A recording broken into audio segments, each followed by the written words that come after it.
Good morning, I'm Taylor Wilson, and today is Tuesday, March 12th, 2024. This is The Excerpt. Today I look at a Biden budget proposal, plus threats from abroad, and Trump's team is cutting staff at the RNC. President Joe Biden released a federal budget yesterday, carving out new social programs for housing, healthcare, and childcare. It would also reduce the deficit by $3 trillion over the next decade by raising taxes on corporations and the wealthiest Americans. It also involves billions for border security. Spending complies with caps that House Republicans pushed in last year's Fiscal Responsibility Act in exchange for raising the debt limit. The budget likely has no chance of advancing in the Republican-controlled House, but it establishes Biden's priorities for his campaign and gives some contrast for an election rematch against presumptive Republican nominee Donald Trump. You can read more with a link in today's show notes. The Senate intelligence community heard from top U.S. security officials yesterday about a broad array of threats at home and abroad. And Senate Intelligence Committee Chair Senator Mark Warner warned that elections this year will be under attack more than ever from misinformation and disinformation. I spoke with USA Today domestic security correspondent Josh Meyer to learn more. Hi there, Josh. Thanks for hopping on. How's it going, Taylor? So what is this worldwide threats hearing that the Senate Intelligence Committee holds every year? So every year, the Senate Intel Committee and the House Intel Committee hold this hearing, and it's basically when they release something called the Annual Threat Assessment of the U.S. intelligence community, and they bring in the Director of National Intelligence, which oversees all 17 U.S. intelligence agencies. They have the CIA director, the FBI director, the heads of the State Department and Defense Department intel agencies, and others, and they try to get a sense of what the most serious and concerning threats are facing the United States here and abroad. Then they go into a private, classified-only briefing where they talk about the real stuff. So in terms of the issues, Josh, foreign election meddling is always on people's minds these days. What did we hear on this issue, and which countries were mentioned? They didn't talk a lot about it in the public session, but the usual suspects. It's Russia, far and away the most egregious example. Then you have China and Iran as the two other ones for the most part. But what Warner said is that we're concerned about the possibility of foreign adversaries meddling in the election. Warner said last month that we're less prepared for foreign interference in 2024 than we were in 2020. He said yesterday, and he said, back then, we have nation states, China, Iran, Russia, who know that interfering in our elections is both effective and cheap, that with so many issues already dividing Americans, that they try to exacerbate the tensions, divide people against each other, try to sway them particular ways. And Russia, in past elections, has demonstrated a propensity for trying to sway the election in favor of Donald Trump and against Democrats because they feel that he is better suited for their geopolitical interests. And Josh, what did we hear about drug smuggling and the impact on U.S. borders and more? Fentanyl has been a huge concern for the past 5 years, I think, at least. And most of that's been in the province of law enforcement agencies, the FBI, the Drug Enforcement Administration, and so forth. But the intel community is really now coming out strong and saying that this is one of their top priorities. And Avril Haines, who is the director of national intelligence, spent a good bit of time talking about it and about how, they're concerned about this issue about these traffickers bringing drugs and human beings across the border. FBI Director Christopher Wray said that the FBI alone has intercepted enough fentanyl to kill 270 million Americans just in the past 2 years alone. So it's a big threat for the whole intel community, and they say it's going to be a top priority for them going forward. And Josh, in terms of some of the conflicts abroad, let's talk about the Middle East. What did we hear about some of the latest from Gaza? A lot of this was the CIA director, William Burns. He's been quite the diplomat. He just got back a few days ago from his 8th trip where he's been helping try to broker a lasting peace agreement. But he also said that we have the possibility of having another temporary truce and a prisoner swap. And this current one that's under discussion, he said, would be about 40 Israeli women, older men, and injured hostages in exchange for an unidentified number of Palestinian prisoners held by Israel. He didn't say whether any of the Americans remaining, and quite frankly, we don't really know how many there are, would be part of this, but I assume that they talked about that in the classified briefing. Josh, on Ukraine, this conflict continues, Russia's invasion there. We've talked about it kind of grinding to a halt in recent months. What did this hearing focus on? So Burns was expressing concern about that too. He basically said that the lack of additional assistance for Ukraine in 2024 would not only really be a death knell of sorts for that country in beating back Russia, but it would have broader implications for the United States as well. He said, quote, "It seems to me that would be a massive and historic mistake for the United States," unquote, in terms of not continuing to help Ukraine. He said that they're running out of ammunition and we are running out of time to help them. But he was also asked what China would take away from the lack of continued U.S. support for Ukraine. And he said that's going to have ripple effects across Asia, certainly where China has been eyeing an invasion of Taiwan for years. And he said, quote, "Not only is it going to feed doubts amongst our allies and partners in the Indo-Pacific, it's going to stoke the ambitions of the Chinese leadership in contingencies ranging from Taiwan to the South China Sea." And so what he's saying is that basically, if we don't continue to give aid to Ukraine, that China will see that as stepping away from our responsibilities on the global stage, and it might embolden them to take more action against Taiwan. Josh Meyer covers domestic security for USA Today. Thanks as always, Josh. My pleasure, Taylor. See ya. Former President Donald Trump's team is cutting staff at the Republican National Committee. The move comes just days after installing his new leadership team at the RNC.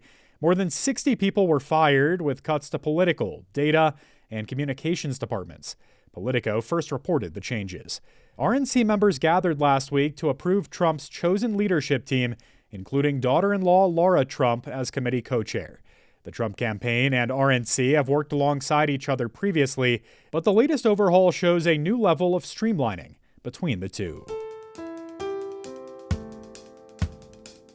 Voters and lawmakers across the country are moving to reverse criminal justice reform. I spoke with USA Today trending news reporter Kinsey Crowley about how we got here and where things might be headed. Kinsey, thanks for hopping on the Excerpt today. Thanks so much for having me. So, Kinsey, how have we seen the pendulum really swing on these types of reforms over the generations? Way back in the 60s, we had a wave of reform, which led into the 70s. Crime started to spike, followed by the 80s. That spike was worsened by the crack cocaine crisis. And that kind of started a 3-decade-long tough on crime, if you will, era. We had the 1994 crime bill, which was a huge piece of legislation, a lot of mandatory sentencing guidelines, harsher punishments. What that did over time, it raised the prison population. By 2007, 1 in every 100 Americans was locked up. It's a stunning number, and not only that, but it was costly. Then we entered the last 15 years, up until I guess the last couple of years, where we sought to address that high prison population by putting in a number of reforms. And from my reporting, prioritize prisons for those who have committed especially violent crimes and try and get people who have been convicted of lower level crimes back out into society. How are states like Louisiana and Oregon in particular now repealing previous reforms? So we talk about a rollback, and it really is, they're specifically going back to legislation that was passed in that period. In the case of Louisiana, the governor there just inaugurated in January, had a special session on crime. It passed a really substantial package. 19 bills were signed last week. And one of those banner pieces was repealing a 2017 law, the Raise the Age law. It allowed 17-year-olds to be tried as juveniles. So now that that's been repealed, they'll be tried as adults again. And in the case of Oregon, it goes back to a 2020 voter-approved measure to decriminalize drug possession that passed the House recently and is under consideration again. And Kinsey, at the city level, we also saw criminal reform on the ballot in San Francisco this past Super Tuesday. And this issue has been a focus in D.C. city politics, too. What's the latest in those places? San Francisco, as I understand, is still counting the votes, but first count is that there is a lot of support for a couple of propositions that the mayor has put on the ballot there. Those kind of focus less on sentencing and more on, one of them is a police effort. It allows them more leeway in pursuit of certain suspects, allows for more surveillancing using drones, rolls back a little bit of the criminal oversight board's powers. And the goal, the way that the mayor has talked about it, is getting the police out from behind their desks and back out on the streets to do their jobs. So DC also, the council just passed a big omnibus bill, which really clobbers together a bunch of different pieces of legislation that have either been in effect the past year or been considered. And those do a number of things. They both address sentencing and policing. And speaking of that 1990s era tough on crime, brings back this drug-free zone, which is meant to allow police to target kind of drug-related loitering. Kinsey, there are lots of competing narratives around crime and criminal justice in this country. What does the crime data actually tell us these days? Crime data is actually notoriously really hard to track from a federal level. States and local jurisdictions have their own tracking measures, but the Council on Criminal Justice has been trying to kind of put those pieces together and give a pretty good picture of what we're looking at. And one thing to note is that during the pandemic, crime changed, and crime is driven by a number of different factors. The opportunities there changed. So property crimes went down, but violent crime went up. It seems like from most recent reports that those two trends are reversing and kind of reverting back to their pre-pandemic norms.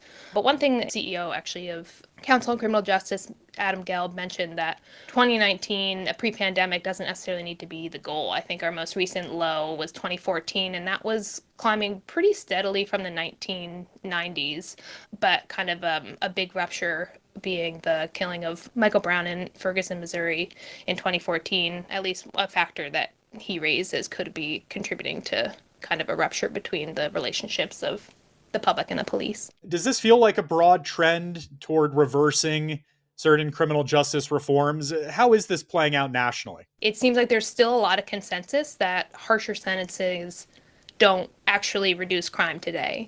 It's a long process, and so there's the front end of policing and the back end of sentencing, and I think that from our reporting, harsher sentencing today doesn't lead directly to crime being reduced, but there is also, from folks that I talked to, a case to be made for signaling, and despite the trend of violent crime may be going down, safety is the personal feeling. Someone may hear or see things in their neighborhood and it really scares them, but crime and what prevents it is pretty complicated, and there's a lot of factors at play. So I think we're seeing these different factors pop up in different ways, whether it be a targeting on policing, on drug treatment, or on longer sentencing, and they all kind of work together in complicated ways. Interesting story. Kinsey Crowley is a trending news reporter with USA Today. Kinsey, thanks for your time on this. Appreciate it. Thanks so much. I enjoyed speaking with you. A settlement has been reached after litigation over Florida's law referred to as the Don't Say Gay law by critics. LGBTQ advocacy groups that challenged the law said it was a historic settlement. Shannon Minter, legal director for the National Center for Lesbian Rights, said in a press release, quote, "Today's settlement reaffirms the rights of Florida students and teachers to openly discuss and learn about LGBTQ+ people, marking a victory for free expression and inclusivity for LGBTQ+ students, families, and teachers alike," unquote. Governor Ron DeSantis' office framed things differently, calling the settlement in an emailed statement, quote, "a major win against the activists who sought to stop Florida's efforts to keep radical gender and sexual ideology out of the classrooms of public school children," unquote. His office pointed out that as a result of the settlement, the case will be dismissed. DeSantis signed the law called the Parental Rights in Education Act in 2022, and the state expanded it last year. It restricts classroom instruction on gender identity and sexual orientation.